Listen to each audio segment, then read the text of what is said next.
গরুর মাংস রান্না সবচাইতে সহজ পদ্ধতি, এর চাইতে সহজ মনে হয় আর হয় না। আমি যেভাবে দেখাবো, যারা প্রবাসী ভাইরা আছেন, যারা লেখাপড়া শেখেন, রান্না প্রবাসী ভাইয়েরা,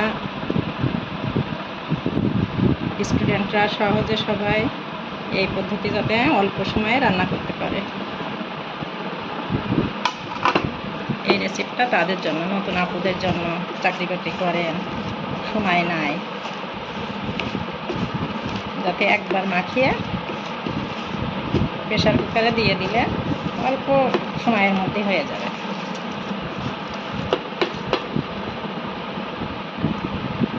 একশো গ্রাম তেল, সরিষার তেল,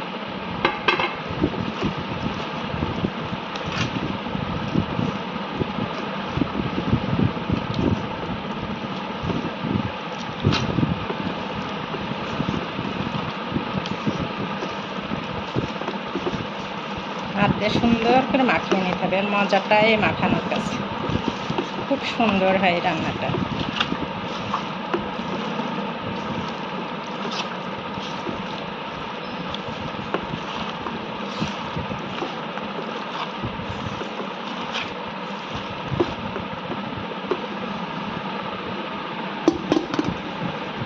মেয়েতে একটুও পানি দেবো না, এই অবস্থায় চাপিয়ে দেবো।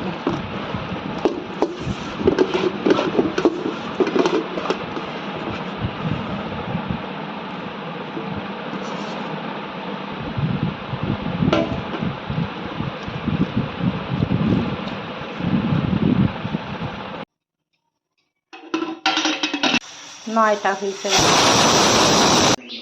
আমার হয়ে গেছে, 9টা হুইসেল। আমি দেখুন একদম ভাজা ভাজা হয়ে গেছে। আমি যে ওই যে একটুও পানি দেব না মাংসে, যখন প্রেশার কুকারে দেব ধুয়ে পাত্রে রেখে দেবো, পানি ঝরে যাবে, তারপরে মশলা দিয়ে হাত দিয়ে মানে সুন্দর করে মাখিয়ে দিয়ে দেবো, শুধু একেবারে কষানো মতো হয়ে গেছে। দেখেন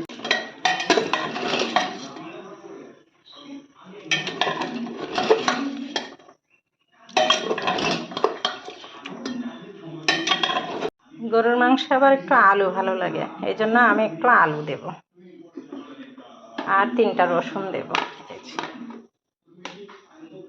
যাদের রসুন পছন্দ, আলু পছন্দ, তারা এখন এই আলুটা দিয়ে দেবে। যে যেরকম ঝোল পছন্দ করেন সে সেরকম দিবেন। দিয়ে আমি 3টা হুইসেল দিব।